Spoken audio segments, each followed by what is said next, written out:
Let the person looking at the photograph go some of the way to finishing it. You should offer them a seed that will grow and open up their minds. Great quote, I think. Robert Doisneau, France.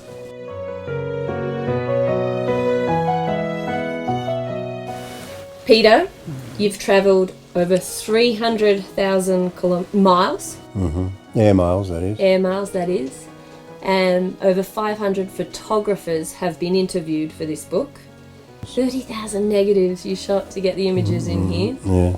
And you started this before I was even born. 1982 I started it. Yeah, far out. Huge project of its scale. What made you decide to take this on? I was attending a course in Paddington with Graham McCarter, and I was in advertising at that stage, and I was a bit fed up with it because the account executives were getting younger like the policemen, but the arguments were staying exactly the same. So I was forever fighting for campaigns that weren't seeing the light of day. And I'd originally been a photographer. So I attended this course, and it was in what became the ACP. It wasn't the ACP at that stage, it was in an old bakery in Paddington where you could spill blood on the floor and nobody would notice, And at the end of the course we had a sort of thank you lunch at Mario's restaurant in Stanley Street, which is no longer there. At the end of the lunch we started playing Photographic Trivial Pursuits. The Hindenburg disaster, who took it, and the killing of Lee Harvey Oswald, who took that, and the famous picture of Churchill and so forth. And I'd collected photographs, not with any great knowledge, but I had since I was about 16 years old. Yeah. I had filing cabinets full of these pictures. And somebody said, who incidentally had a hell of a lot more to drink than I had, said, why don't you do a book on it?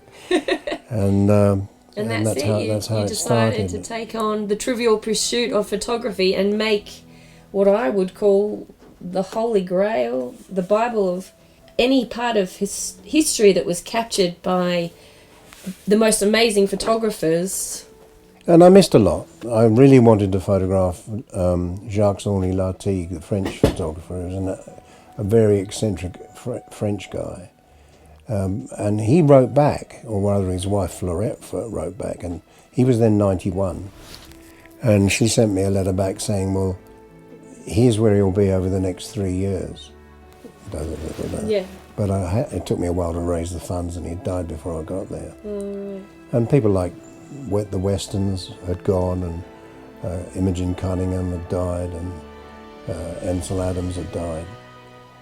So there's some notable gaps in the book, and also one or two people who didn't want to be included in the book, particularly the black photographers, like Roy de Carava and people like that, whose images are wonderful.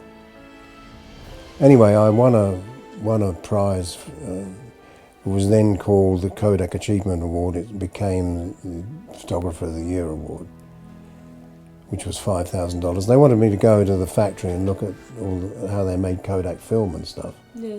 And I thought, no, I don't want to do that. I want to go to the west coast of America and talk to photographers that I loved. Yeah. And I wrote, and don't forget there was no fax machines in those days, no email, none of that existed, so I had to write letters, lick stamps. I must have licked 1,000 stamps, send them off. And sometimes you got a reply and sometimes you didn't, but it was then at least a month. Then you'd write back and it was another month and so on, so it just took forever. Yeah.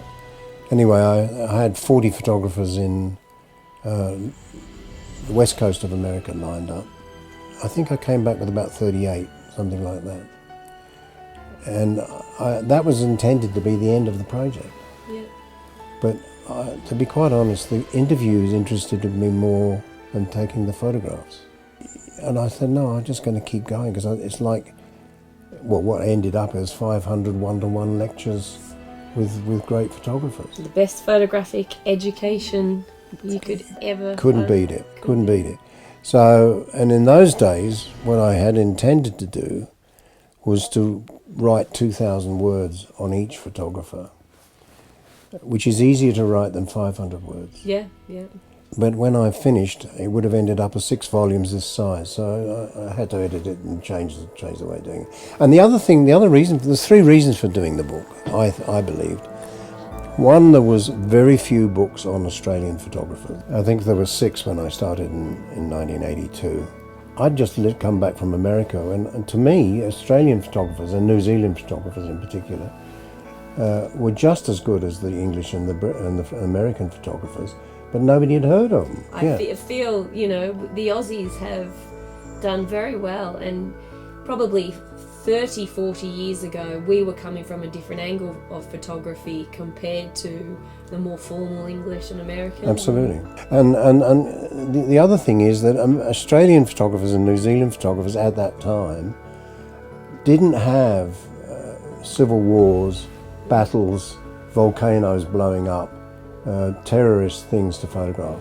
They had to make their own imagery around a very much smaller scale with a lot less money. And so for my money, they were actually working better than any of those others. So I wanted to produce a book, first of all, that it could put Australian photographers next door to some of the great photographers. I realised early on I didn't want it to be just great photographers. I wanted it to be unknown photographers who were doing great work. So and that's what it is. It's some of the a few of the legends. Well, it couldn't be all of the legends, so it had to be a few. Secondly, I wanted to include people whose photographs were well known who weren't necessarily photographers at all. For example, the Kent State massacre was photographed by a librarian. I mean, there were 9 students killed by the National Guard in that conflict. I wanted to include educators, camera inventors, people who are entrepreneurs. That's why John Swainson's in the book. He was an entrepreneur who promoted photography endlessly. Doesn't matter what you think about the actual images that these photographers take. It was what their contribution to photography was. And involvement in the industry. Yeah. And the third thing was I wanted to eliminate some of the precociousness that's associated with photography. You know, it's all very well a photographer walking around in white cotton gloves holding up a print and charging $10,000 for it. And it's nice if you can do it. But I know perfectly well, and so do you, that he can go behind the scenes and make exactly the same print 5 minutes later, identical to one he just sold for $10,000. And photography to me was always the art form of the people. It wasn't just an elite gathering of people. And I found a lot of these books, a lot of the photography books, were very elitist. So I wanted it to be chatty. I wanted it to be beautiful, but I wanted it to be chatty. So, what got you into photography? Where did it all start? Okay, it's 1951. 1951, and I was 8 years old. And the family had decided to go to my grandmother's beautiful Elizabethan thatched cottage in Oxfordshire for Christmas. I was lying in bed on Christmas Eve, and my father came in with one of my stockings, which was that big. I was really disappointed. I thought, well, I'm going to get a small bunch of Smarties in that or something. Anyway, he laughed and he pulled out one of his, which was about this long, and hung it on the edge of the bed. And I was determined to stay awake to see Santa Claus. Of course, I fell asleep well enough, you know. And the next morning, it must have been very early, because I remember my parents were complaining about the noise I was making in the next room. I remember opening this stocking, and I can remember to this day what was in it, exactly the sequence they came out. First thing that came out was an orange. Now that may seem strange now, but in 1951, which was 6 years after the war finished, an orange was an exotic fruit. We hadn't seen them. Second thing that came out, that would have been from my father. Second thing that came out was a bar of chocolate. Well, I'd never seen a bar of chocolate, because they were all on ration. You had little squares of them every now and again if you were a good boy, but I never saw a bar of chocolate, and that was from my mother, and she must have saved up coupons for weeks. The next thing that came out was a Rob Roy pistol like this one, which I thought was great. You know, I started firing it, and it was going bang, bang, and bang, and whatnot. And my dad was yelling from the next room, "Shut up, it's 5 o'clock in the morning."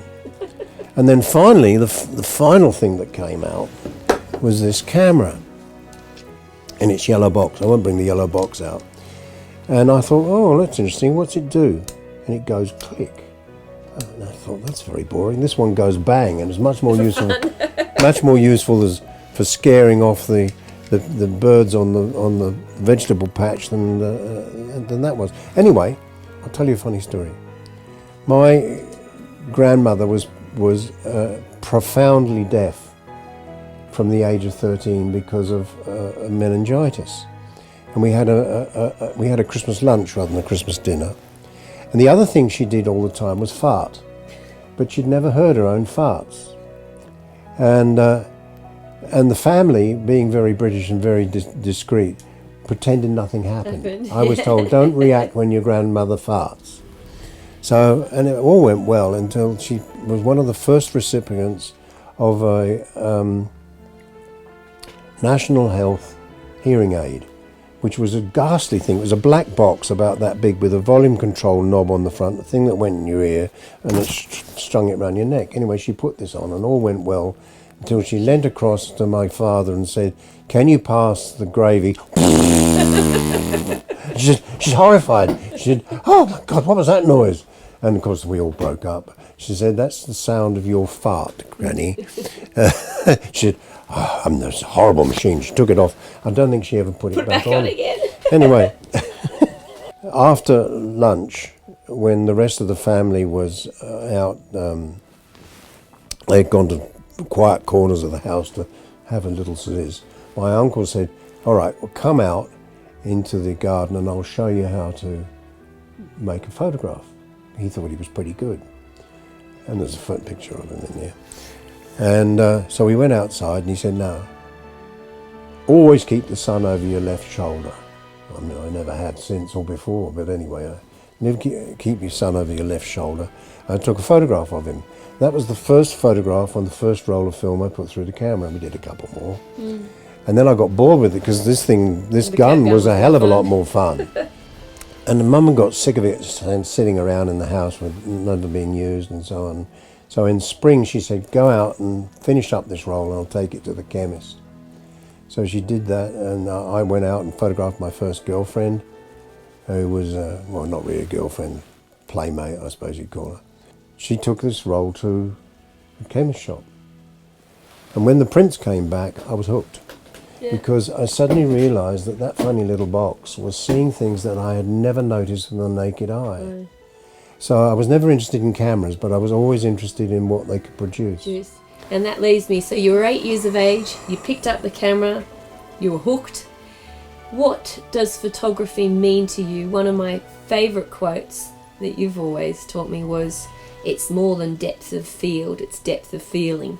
I mean, there are many, many photographers who are absolute technical wizards. I'm not a technical wizard. Neither am I. You've made better prints of some of my negatives than I have. Oh, have I? Yes. one of Robert Droineau in particular. You know, to me, and the other thing is that everybody assumes it's like a piano. You know, you have a piano in the room and child's playing and the father's very wealthy. He says, "I think we'll go out and get a Steinway piano tomorrow to help him play the piano." Well, that's not going to help him. It's you know, and so the other quote is, you know, a camera can't make a great photograph any more than a typewriter can write a great book, because it's what you do with those tools that make it work. So I was never interested in the technique. I'm probably the worst technical photographer in the world, which suited me for this because the light was awful. Cool. You know. I'm teaching some students in a few weeks. We're heading over to Ethiopia, and you know, when you've got new photographers coming through, they pick up a camera, they go through, they learn all the technical. What advice would you give us for capturing portraits, capturing people, personalities, reality? I think there's two things that a photographer needs more than anything. First of all, the ability to listen. That's actually more important than seeing. Because if you listen to what people are saying, like you just that moment put your eyebrows up like this, and then look and see, watch a person and listen to the person, And that person will invariably do a thing that's consistent in their life. They'll scratch their ear, they'll put their glasses on their head, they'll do something that's reality. a habit. Yeah. And if you've got a very short time with a person to photograph them, it's handy to know that, because then you can wait for that moment and get that photograph. See, in all these photographs in this book, most of the photographers gave me an hour. And if I had an hour, I would use 3/4 of it to listen and talk and chat and find out what they were interested in. Apart from listening, getting them to talk actually gets people to relax. Yeah. So then in the next 15 minutes I'd do the shot, not the other way around. And mostly I would never look through the camera. I'd set the camera up, put them in a position where they were comfortable and the thing was in focus, and I'd operate the camera, but I'd be talking to them or looking at them. Because when you stick a camera up to your face, they become performers. And you've got a barrier. And I don't want to look like a photographer. I certainly don't want to use a motor drive. Yeah. I want a camera that's silent, so that, and my next set of cameras is going to be my iPhones. Without a doubt, I'm going to be not looking like a photographer at all. Okay, so shall we move along to your two favourites? Not your two favourites, but your two that you wanted to chat about. Duano and Newton. Well, Robert Duano, Bresson sort of is known for his street photography and so forth. Robert Duano was a much more in-depth street photographer. And the other difference between the two is Duano had an amazing sense of humour. There's photographs of Picasso with bread rolls instead of fingers, for example, or the famous photograph of the couple looking into the store, and the woman is looking at the bunch of flowers in the painting in front of her, and he's looking at a nude that's in another painting on here. Now, there are dozens of those photographs. He waited, he realised what was going on. It was a time when nudes were not acceptable in the family home. So he realised that men were going to look, and he's got photographs of policemen and delivery boys and God knows, all doing exactly the same thing. But it's the fact there's two of them, one of them looking there and one looking the other way. So when I met him, we went to his favourite bistro. He, like Willie Ronis, had a wife that had a mental problem and was frightened of being left alone. So he never left Paris, except to go down to the Provence, where he had a girlfriend in a hotel called Hotel of the Two Rocks. They were up all night thinking that outside, because you can imagine what's exactly outside the tour, but anyway. And we went to his favourite bistro, which was a place called L'Ambuscade, which roughly in French means the ambush. And I walked in, and there was all these people gathered round listening to him chat away and so forth. And so I don't speak French, so I had an assistant, and I said, would you mind asking these people to move so they're not in the shot? So they did that, and they said, but on one condition, you have to get him to tell stories, which was of course wonderful. Yeah. He started reading from the local paper, French ads, and the translator was telling me what he was saying. Large fat gentleman wanting to share a flat with a large fat gentleman, apply to the number below, or whatever it was, And of course they're all bursting out with laughter, and he was so funny and charming as he was doing it. I had tears streaming down my face, but I don't speak French. So that was the reason I wanted to photograph him. And he has this great quote. He said that you should always make a photograph that lets people go part of the way to resolving what's in it. Whereas Bresson, it was always something's about to happen or has just happened. There's a Facebook club or group, or whatever you call them now, called Cartier-Bresson Inspired, and they're missing the point completely. Really? Because it's just people in the street. Yeah. And that's part of it, it's street photography. But it doesn't have the thing that, like the guy about to step off the plank into the water.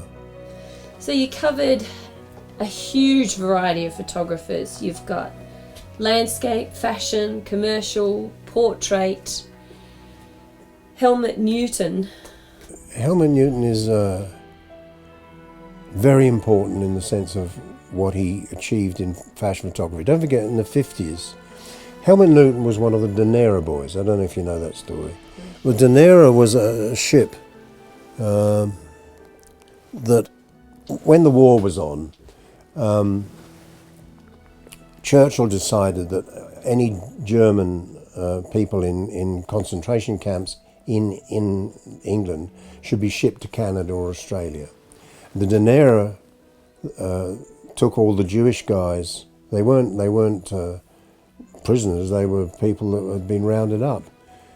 There's a book called a film called The Danera Boys, which is worth getting out. You'll see it all about it, and it's got Bob Hoskin playing the lead in it. And they were put on this ship, and the English captain in charge of these prisoners was an absolute thug. He'd throw all their papers overboard, rifle their suitcases, make them walk on broken glass and all sorts of stuff. And these guys were just refugees. Well, they ended up in Australia in a camp in Cowra, and they invented their own currency, they invented their own schools and universities, they invented playgroups and choirs and all sorts of things, and occupied themselves. And of course, when the war finished, a vast majority of those people, mostly intellectuals, stayed in Australia, and that's where we get the large Jewish influence in art in Australia. Some of them went back home, but most of them stayed. Helmut Newton was one of the prisoners on that boat. And when the boat got to England, the commanding officer was arrested and court-martialed for inhumane treatment of these people who weren't in the threat to England at all. When he came to Australia, he worked in a studio for a while with Athol Smith. And one day he said to Athol, "I'm going to leave Australia," don't forget this is early 60s, "I'm going to leave Australia, I'm going to go to Europe and become the world's greatest photographer." And that, whatever you want to call it, that determination made him start photographing women sexually in fashion. Nobody had seen it before. Don't forget this is the 60s, so Carnaby Street was going on, King's Road was happening, Mary Quant was happening, miniskirts were happening, Shrimpton and all these people.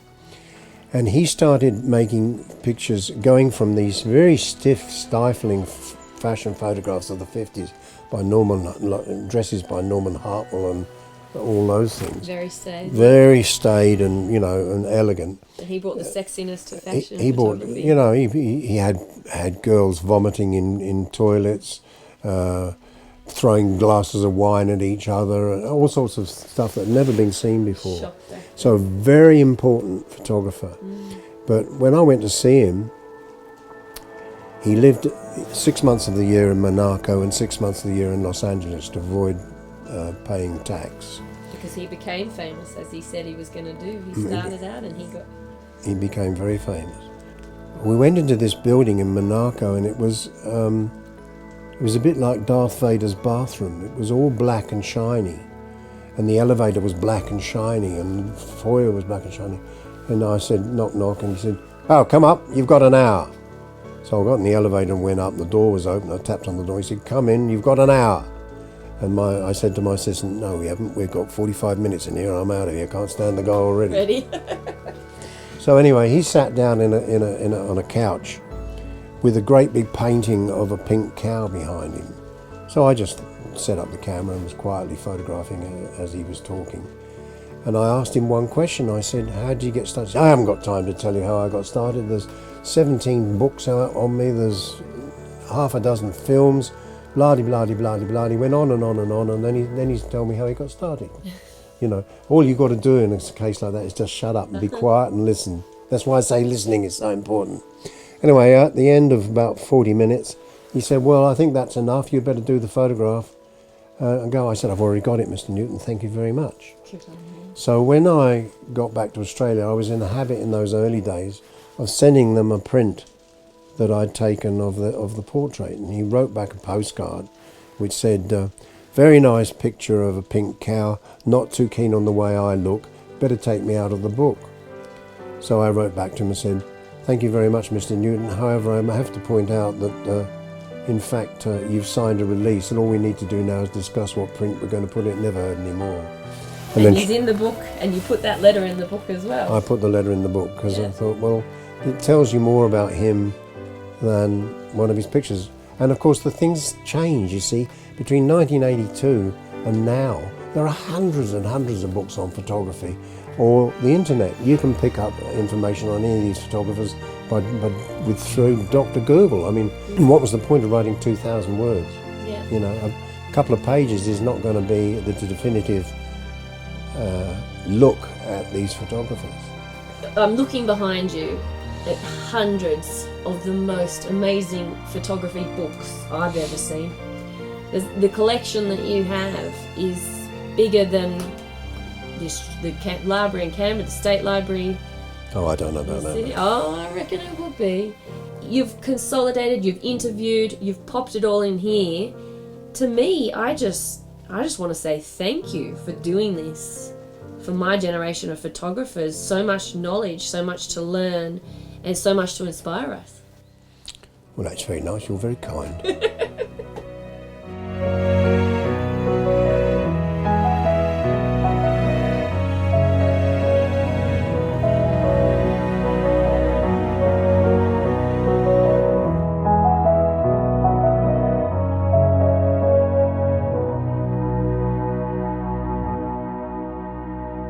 Who's this arsehole?